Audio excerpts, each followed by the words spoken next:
Hello, everybody. It's great to run this session for the virtual lecture series on innovation. Today, we discuss the topic of industry-university collaboration and a particular program targeted at enhancing it, namely Entrepreneurs in Residence program at the University of Turku, Finland. My name is Jarna Heinonen, and I work as a professor of entrepreneurship at the University of Turku. I am honored to lead the discussion today. I'm also delighted to welcome today's speakers, the entrepreneurs in residence, who are both founders and CEOs of their companies, Laura Strömberg and Jussi Karttila. Laura and Jussi, could you say very briefly a few words about you as an entrepreneur and the company you have founded? This actually helps us and the audience to understand what kind of entrepreneurs we are collaborating with in this program. So please, Laura, if you perhaps start. Thank you, Jarna. Nice to be here. So my name is Laura, and I'm a co-founder and CEO of a pet food company called Dagsmark Petfood. We are producing Finnish ingredients, food for dogs and cats. And maybe this already describes me as an entrepreneur, so I'm very enthusiastic. Dogs are have been my kind of red line in my life all the time, and now it has become a business doing around the pet food industry. Thanks, Laura. What about you, Jussi? My name is Jussi Karttila. Pleasure to be here. I'm founder of a company, or co-founder of a company called Zefort. We do a smart contract management solution. It's a SaaS solution built for actually all kind of companies who need to manage and sign their contracts. And it actually took me almost 20 years to start or to become an entrepreneur. Before that, I actually worked in a different kind of management positions in several companies, but I had that kind of fire for entrepreneurship on all that time, and then finally got courage and found my co-founders, and we founded the company and been an entrepreneur now for 5 years. Okay, thank you, and thank you for coming here today, and you're most welcome. But we have also a third very important person here, namely the university teacher, Dr. Sanna Ilonen, who coordinates the program and is here to talk and inform us about the program. Would you please, Sanna, introduce yourself briefly and also the Entrepreneurs in Residence program in a nutshell? Yeah, sure. Thanks. Great to be here. So my name is Sanna Ilonen. I'm a university teacher and a responsible teacher of the subject of entrepreneurship here at the University of Turku. So this Entrepreneurs in Residence program is about systematized industry-university collaboration. And we have invited local entrepreneurs to be part of our activities as honorary teachers and have integrated them into our curriculum and teaching activities.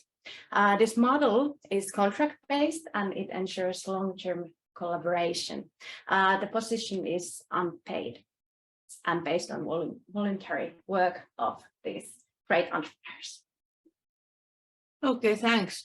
And so today, indeed, we're going to discuss the program as well as motives and experiences related to it. From all of these perspectives, these three persons here represent. What are the learnings after having run the program for 2 years now, and how to move onwards? That's also an important issue for us to tackle today. We have also a dedicated slot for Q&A at the end of this guided discussion, so please prepare to pose questions or comments, and we are also more than happy to hear any suggestions for the future development of the program. Okay, Sanna, let's get back to you. Would you like to tell us why the program was initiated at the university and by whom? The university rector, perhaps? Well, I can very proudly say that this is a grassroots initiative to support teaching and learning. And actually, it was 3 years ago when we as a unit started to discuss inspiring learning experiences and how to integrate the realms of business life more systematically to our curriculum. And then we kind of identified a need for this type of systematized industry collaboration that is not dependent on individual networks of the educators.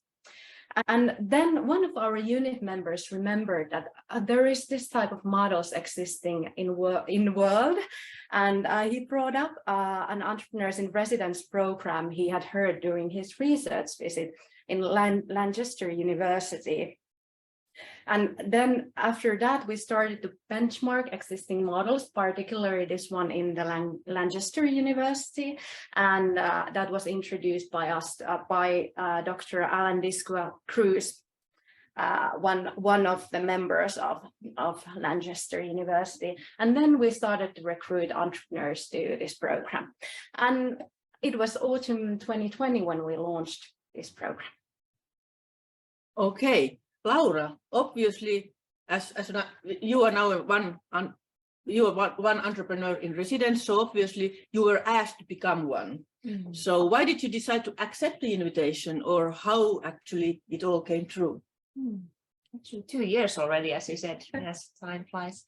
2 reasons and 2 motivation points for me. First, of course, that I have my history in this school. I defended my doctoral thesis many years ago, so I have a kind of love for the academic work as well. And I've been trying to, in addition to doing this entrepreneurship work, also to stay in touch with the university all the time and with the students, because I think it's very inspiring, and I like that very much. So that was the first motivation. And then the second, of course, that I really like to be involved with the students and hear the news from the academia as well, because I think there's a very good possibility in really like connecting these 2 worlds so that they are not so separate, but to bring them closer together. I think that is what we have been doing here.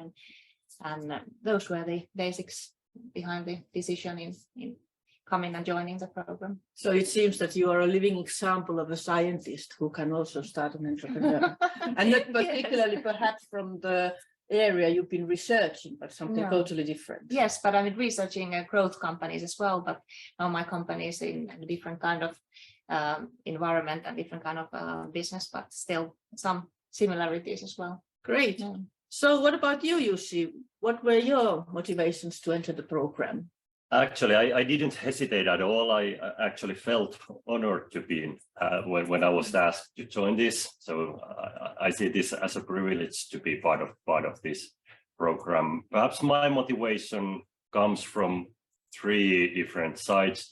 One was curiosity. So I was kind of curious to see what this program is, and also kind of saw this as an opportunity to get back to this university life, which I left back like 20 years ago. So seeing the school I graduated from again, and how things are moving there at the moment. The other thing was the feeling of having a possibility to give something back to the school, which has gave me so much 20 years ago. And the third one was networking. So it's always nice to get meet new people, both from your age group, but also from the students, and see their life. So these 3 things. So actually both belong to the alumni of our business school. So you graduated, not only graduated, but you did your doctorate also in the business school. Yes. Okay. So, well, now you said something about your motivations and expectations. Have they been met, or how they have been met? What do you think? Would you like to use this? Okay. First of all, I think the program was started in a very challenging environment, thanks to COVID, and I must say you have done a perfect job of actually getting this started and keeping it live. Although we started quite in a very different kind of environment. I think if we wouldn't have had COVID situation, the program would perhaps have been a bit more active, but still I feel that my expectations have been met fully in the program. Yes, indeed. You actually mentioned a very important thing, that when we planned the program, it was just before COVID. When we started to launch it, COVID was like really strongly in the society, and it's funny having the program called Entrepreneurs in Residence. Nobody was allowed to come to the residence. Yeah. The university was totally closed.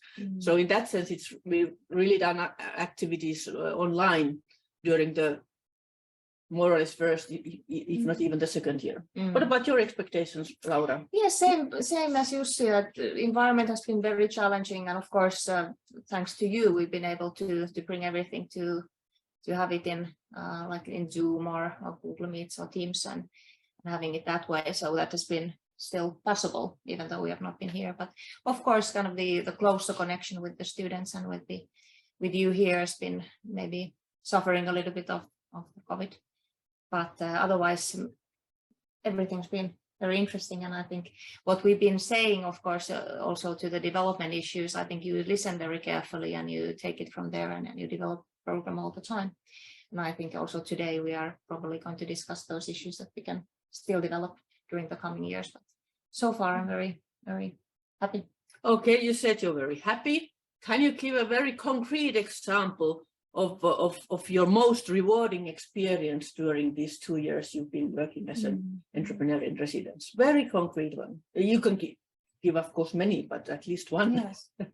Well, I think actually from was it not 2 weeks ago or 1 week ago, I was visiting Sanna's lecture in entrepreneurship, and I was presenting my company's story, and there were around maybe 25 students or something in there, and I was very surprised on the number of questions they had. We had such a nice discussion in the end of my presentation. We exceeded the time limit I had and everything, but they had such wise questions what they posed to me, and the way we were interacting and discussing, and that made me think also that what will be probably very motivating in the future is that when you have classes and they are working on, for example, their business ideas or some exercises, that we could be involved there and continue the discussions with them, because it's I think it was very nice to have more of that. Yeah. Okay, what about you, Jussi? What kind of a concrete, rewarding examples you could give? I think here again, I very much in alignment with Laura. If I look back to my studies 20 years ago, I think the most interesting events or lectures in the school were when someone from the real working life came to share experience. So it has actually been very rewarding to be on that side now sharing your thoughts, and it has been very nice to see that people like our students actually are interested to listen to you, and they have a very active dialogue with you in that event. So that has been very rewarding. One concrete example from this program is that we actually employed one student to our company from the kind of in the networking event that we have had in this event. So it's very concrete. Yeah, wasn't it so actually that we had a webinar in our course, and he was selected as a chair to run the webinar, and then you noticed how clever he was. Yeah, exactly. And you wanted to hire him. Yes. Has he finalized his studies actually? Actually, I think that is still in process. Yeah. Okay. Wow. Okay, that needs to be taken into consideration. Okay, but let's now hear about the faculty perspective, about the positive things and benefits. How would you, Sanna, describe them? Well, I have loved the program. Of course, it's about, as a teacher, you want to enhance student learning and kind of bridge the theory and do the practice and the reflection. And I think, as Jussi pointed out, still today, the students think that these are the most interesting, most beneficial experiences when they see and hear from the real life entrepreneurs and really can connect theory to what is happening in real life and thinking about the kind of work-life expectations, the realms of business. So that's been fantastic, and kind of network with our amazing entrepreneurs in residence. And also I think as a faculty member, I see see this program as a great benefit if we think about whom to invite to our lectures, whom to invite to our educational activities, from whom to ask guidance in developing the program, our educational program. So I think there are several benefits, and it's very inspiring to see how enthusiastic the students are. Okay, now we really shared the positive part of the program, the positive experience, but surely there are some downsides as well. Well, so Laura, would there be something you'd rather not have liked to have seen during the program, or you've been disappointed? Well, let's say that disappointed is a little bit too hard, but anyhow, something that you think that would be different or better. Well, as always, there are occasions and times when there is not enough participation. For instance, in that there are just a few people coming to certain meetings or sessions that we have. That's always the case, and I don't think if it's up to the program or the arrangements that is there the reason behind. But I think that's something that we can be always facilitating more, and also those considerations that when you know that you have the students there, I don't know if it's obligatory for them to come to certain lectures or anything, but for example, the one that I was just visiting, you knew that there are quite many coming, and then it was nice to be there as we had good discussion with several students. So maybe the involvement of students could be always better, but I know it's difficult always because they can choose whether they come or not. What about you, Jussi? The downsides? Perhaps challenge has been a bit time management. So time is a limited resource. So sometimes it feels that there is a lot going on, but actually that also varies a lot. So there has also been months with no activity. So being kind of wondering what actually happens next, and that actually might be the one thing that could be better. So somehow for us to actually see more into the future, so know actually what will happen during what are the targets for next year, and what activities will take place, and when. That would also help with the time planning. Yeah, that's a good point. Yeah, this is something we, of course, need to take into consideration when going further with this program. But let's go and have a look at the faculty perspective. I mean, what kind of a negative or perhaps unpleasant notions you might relate to this program, Sanna? Well, it's quite difficult to think about the kind of dangers of the program. When setting up this type of a programs, I think it's very valuable to think the diversity of the entrepreneurs, to kind of give the students kind of multifaceted picture of entrepreneurship. Of course, that is important. Now, well, of course, during the COVID times, it's been quite challenging not to have our entrepreneurs in residence on site, which would be fantastic and fabulous in the future.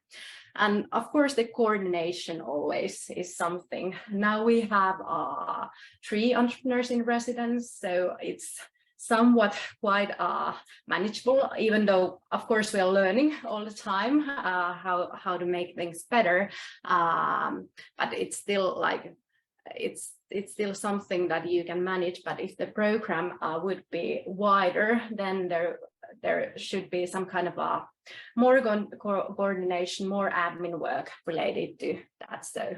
So maybe this type of ideas. Yeah, and of course, as said, that we also need to think of those ideas that you already, from your perspective, like pointed out, up that needs to be considered. Okay, this program, it became already obvious that it was launched in Turku School of Economics within the University of Turku, so it comes from the business school. University of Turku is a multi-faculty university. So what do you think, Sanna, would this program have any potential to other faculties? I think one of the great benefits of the program is its scalability, but I would love to highlight that it's dependent on the needs of each faculty. So I really do believe that this should be a grassroots level initiative, not something that is guided from the top down. We have had discussions with other faculties. A few months ago, we had a seminar where we discussed and introduced this program to representatives of other faculties, and they were, I would say, quite interested and inspired by our program. And of course, we have promised to support them if they wish to take this further. But yeah, the model is scalable, but of course, depending on the needs of the faculties, and that is something that only the faculties and subjects within each faculties would know. So you're saying that we are ready to support them, but the initiative in a way, or they need to invent it by themselves in a way that first Faculty of Business gives kind of an idea, but then they need to reinvent it in their own faculty. Yeah, exactly. I think that's the important point. And that was actually how it came true in the first place. The program actually runs quite widely. It's quite large in Lancaster University, as you said. They have like 60, 70 entrepreneurs and residents over there. So they run it. It's a huge initiative over there. But we wanted to start like step by step and make our own application more or less. And so that's something you perhaps suggest the faculties also to do. Okay, but now getting back to our entrepreneurs in residence, you both are CEOs and founders of your startup companies, which obviously have grown ever since. How come you have time to such activity? You already referred to some lack of time at some points. So where to find time, and does it give anything back to your company in terms of innovation or whatever? Can you also go a little bit further with that, elaborate this a little bit further? I think there's always time for things that are important or things that you like to do. So it's a question of planning and prioritizing.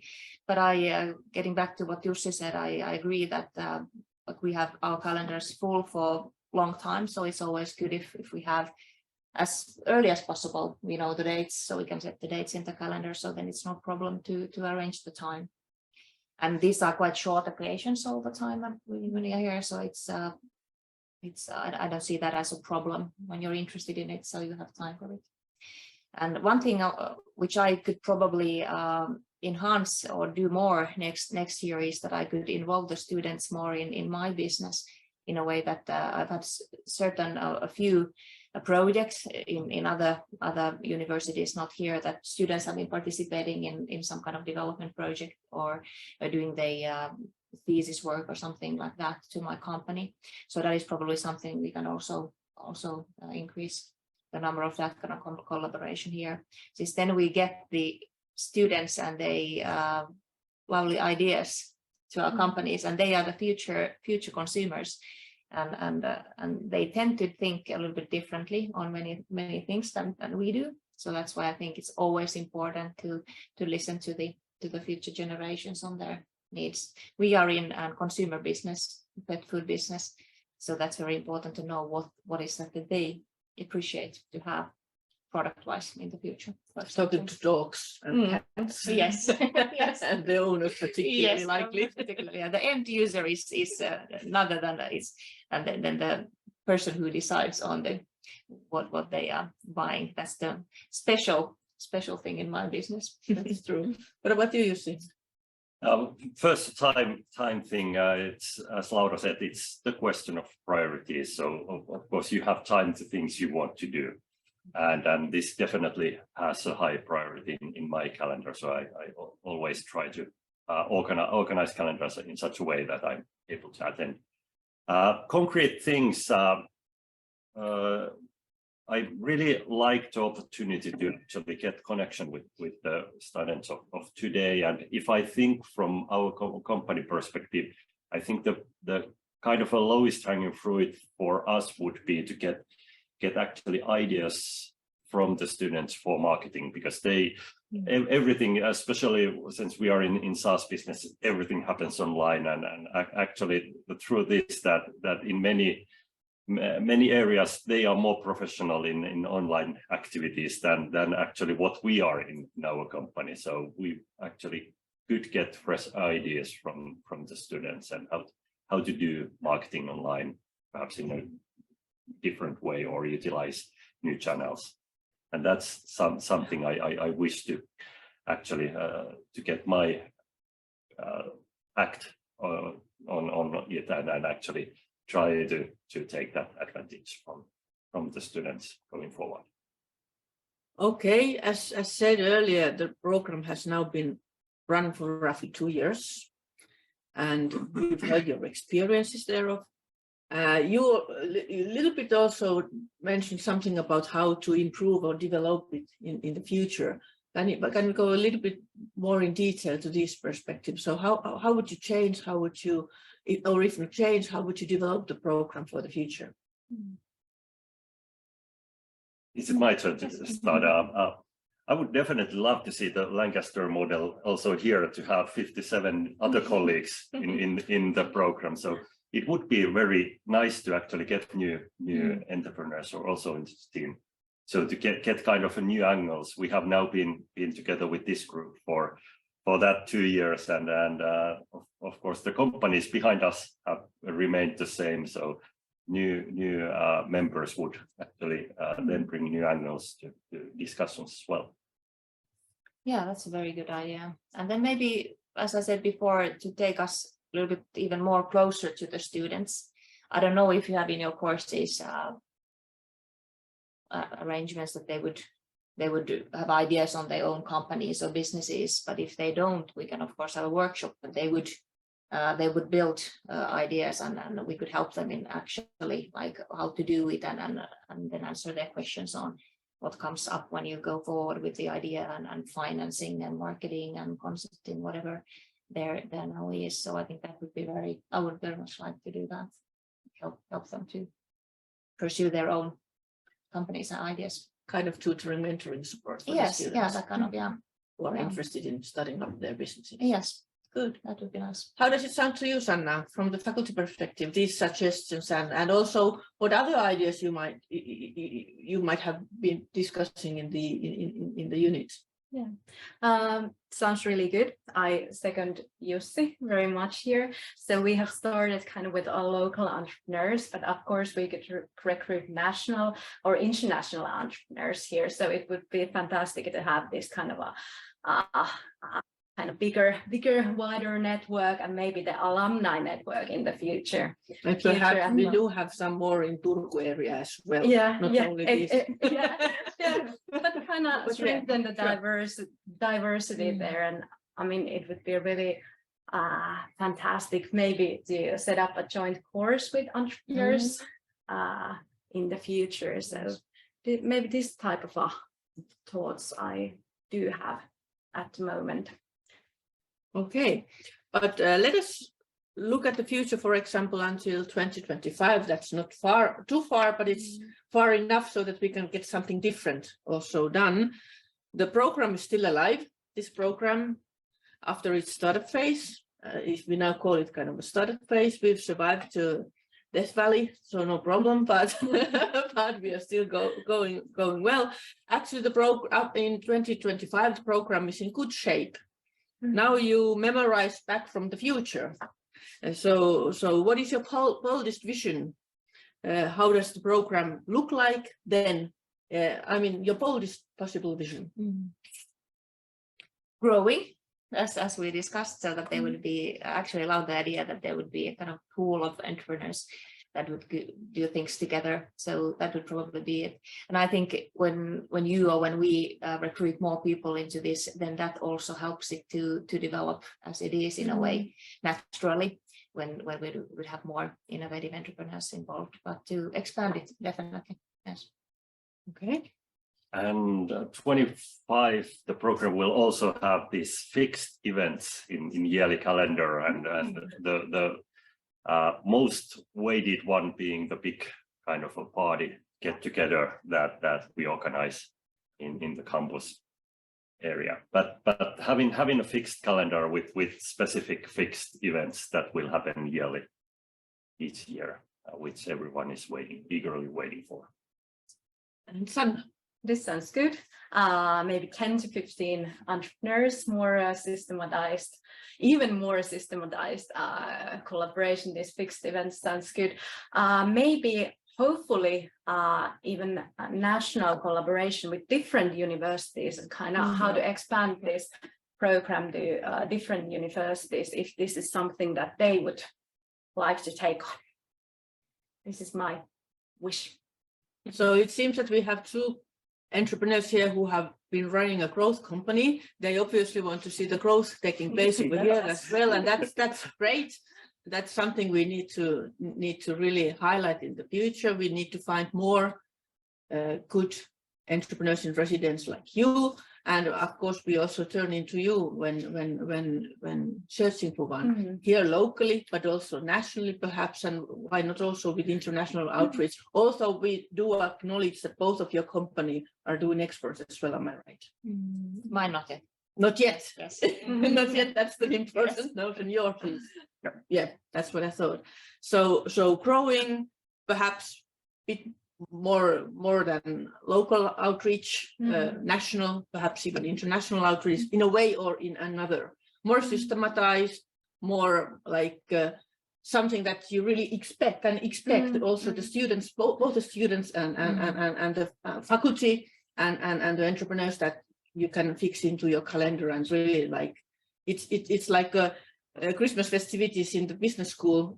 Yeah, all waiting for it for every single year. So the kind of events you would like to see for our entrepreneurs in residence program.